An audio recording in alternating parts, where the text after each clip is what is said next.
ये कुछ फ़ोटोग्राफ्स हैं आपके जो हम लोगों ने आपके लिए सजो के रखे हुए हैं।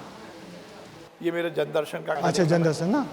हाँ। रोज़ मैं जनता से मिलता हूँ, कोशिश करता हूँ कि उनकी समस्या का निदान हो।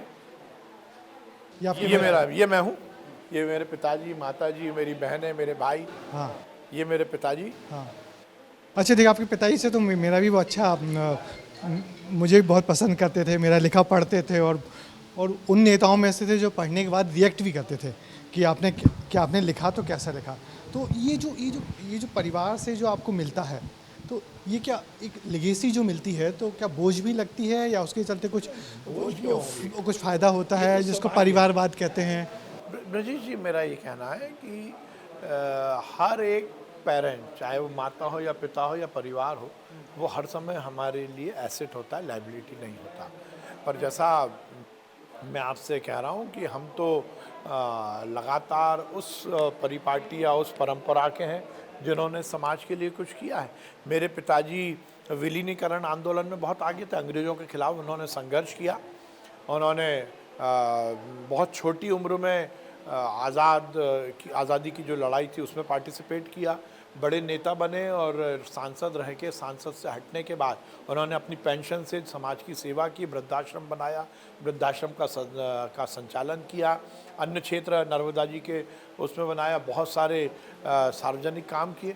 तो हम उस परंपरा के, तो इसलिए राजनीति कभी मैंने देखा कि आप उन लोगों में से हैं जो अपने पब्लिक से बहुत कनेक्ट करते हैं। देखिए एक अच्छा वीडियो है आपको, ऐसा बहुत कम हम लोग को देखने मिलता है। अम्मा की आंखें बनवाइए, दांत लगवाइए, रोटी नहीं खा पाओ, ठीक है?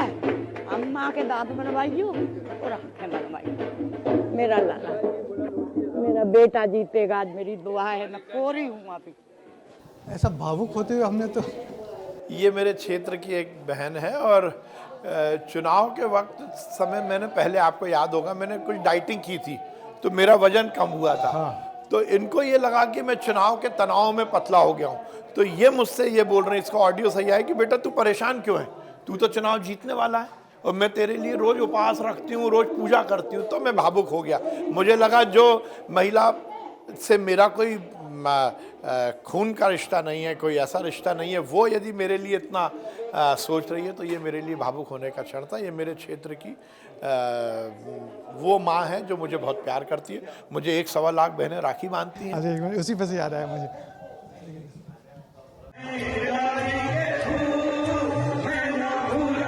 ये देखिए मेरे यहाँ जो राखी का मेरा कार्यक्रम होता है उसका कार्य है और ये मेरे लिए बड़ा सौभाग्य का बात है। ये आइडिया कहाँ से आया? मैंने राखी तो हम लोग एक दिन बनवा के रह जाते हैं।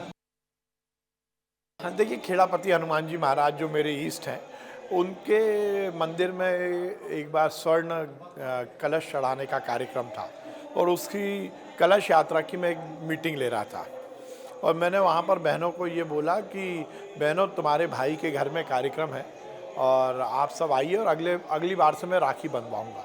और उसके 2 महीने 3 महीने बाद ही राखी आ गई, तो मुझे याद दिलाया गया कि राखी आ रही है। तो उस समय हमने इस कार्यक्रम की शुरुआत की।